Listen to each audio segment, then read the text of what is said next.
I'm going to show you how to check the oil and refill it because I got a check engine light that said I was low in minimum oil. So what you do is first wipe it off. What you're going to have is basically the low and the high. Between this, it's usually about a liter or a quart. We're just going to check that. And as you can see, even though it's a rental car, it's below the minimum. So that's why the light came on, and that's why I had to get oil.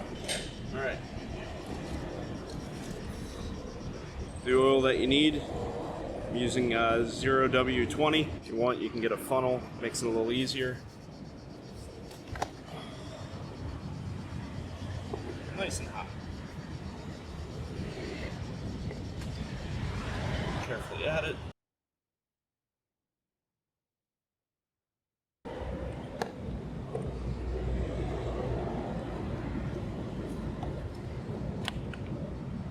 Okay, we'll check that again. Now you can see the oil level. The oil level's back up to the high mark, so we're good.